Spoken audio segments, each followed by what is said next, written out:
some states. And that could change as the exchanges expand. But right now, there are no states that exceed those 50 employee small group markets. So unfortunately, like has happened historically, small businesses have to do more services, including deductible limits, the essential health benefits package, MLR. Yeah, that MLR, that medical loss ratio, than large businesses, self-insured plans like unions and international corporations. Small businesses have to do more. This is where, the most relief was necessary. Instead, we got the most regulation once again. So the price of a small business, especially in the small group market, has historically been 18% higher, mainly due to administrative costs, than in the large group market, and that will only continue, or if not, be exacerbated by the law. Well, so since high deductible policies, but they understand high deductible policies to be going away, does that mean that HSA accounts tied to them are also going away? So, high deductible plans, they're not going to go away completely. There are those deductible limits, as we said, at $2,000 for individual, $4,000 for family. A lot of high deductible health plans go over that, but they could be adjusted down to that. Also,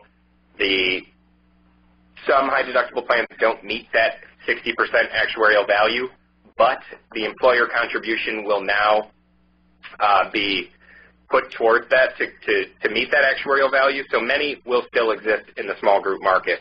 Where there is a lot of concern is at the individual market for self-employed people and for individuals who get policies on their own. HHS is not allowing individual contributions to count towards that actuarial value.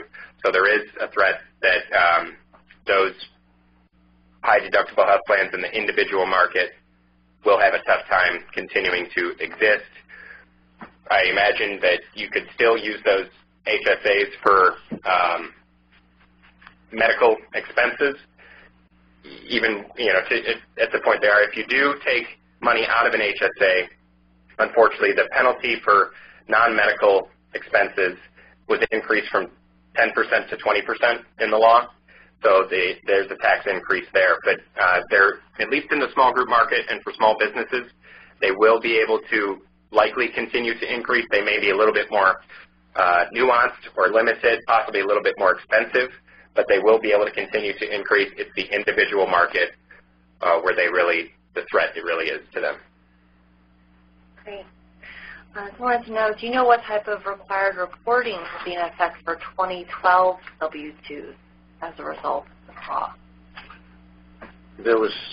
Go ahead. Yeah, sure. If you have over 250 W-2s for the tax year 2012, this year you will have to report the cost of coverage, both the employer and the employee contribution of the cost of health insurance on the employee's W-2.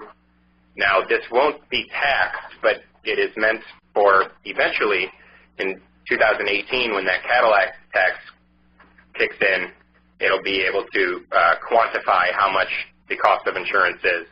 So it'll be a little bit of, but until there are further regulations, everyone under 250 employees is held harmless. And we will be sure to update our documents if and when there are further regulations, and they will, and if they